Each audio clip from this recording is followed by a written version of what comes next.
Hello everyone. आज चाहिँ म तपाईहरुसँग इस्कुसको मुन्टाको अचार शेयर गर्दैछु।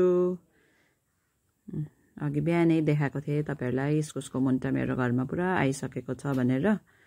र पहिला चाहिँ इस्कुसको मुन्टालाई केलाउनु पर्छ। यो टुप्पोको सानो चाहिँ फ्याक्छु र बाँकी बात चाहिँ म सबै हाल्छु। यो कसैले त यो लडाहरु हाल्दैन, तर यस्तो राम्रो कलिलो हुन्छ हो।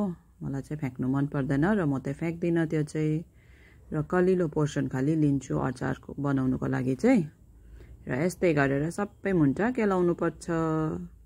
र केलाएपछि चाहिँ त्यो त सबैलाई थाहा भएकै कुरा हो। यसलाई मज्जाले पानीमा 2-3 पानी धुनु पर्छ। त्यहाँदेखि चाहिँ यो सागलाई एउटा भाँडामा हाल्नु पर्छ जसमा उमाल्नु सजिलो हुन्छ। डेक्ची या कराई जसमा हाल्दा नि हुन्छ। त्यहाँदेखि अलिकति नुन हालेर पानी हाल्नु पर्छ। पानी त बेसी हाल्नु हुँदैन, 1 कप जति हाले भने भइहाल्छ। र त्यो पानी सुकिन्जेलसम्म पकाउनु पर्छ। यसरी बीचबीचमा चलाउँदै गर्नुपर्छ, माथिको तल पल्टाइदिनु पर्छ र त्यतिबेला चेक गर्दा पनि हुन्छ। र अलिक पाकेको रहेन रहेछ, त्यही भएर मैले एकछिन ढक्न लगाएर फेरि पकाएँ यसलाई 2-3 मिनेटको लागि। टोटल पाक्नु चाहिँ 10 देखि 11 मिनेट चाहिँ लाग्यो मलाई।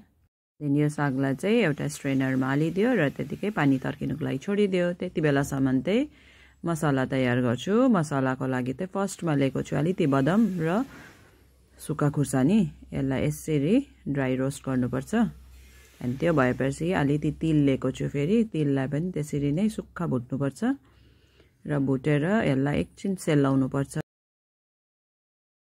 र यो तिल बदामहरु सेलेपछि चाहिँ यसको एउटा फाइन पाउडर बनाउनु पर्छ।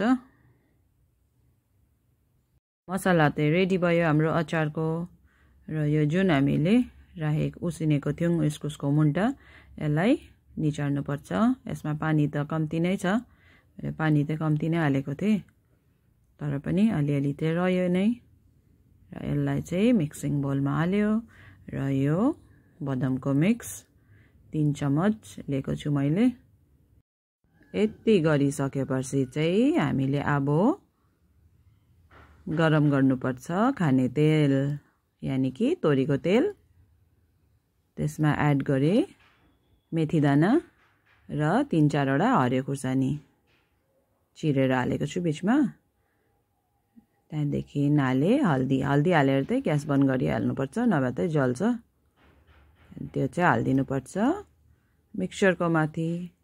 त्यहाँदेखि यसलाई अलिकति नुन हालेर, नुन त हामीले सागमा पनि हालेको थिएँ तर तिल बदाममा लाग्दैन, त्यही भएर नुन अलिक एडै गर्नुपर्छ। यसरी मजाले मिक्स गरिदिनु पर्छ। मिक्स गरेपछि हाम्रो मेन चाहिँ हो यसको अचारको स्वाद बढाउने निम्बु। यो चाहिँ मैले घरको निम्बु लिएको छु।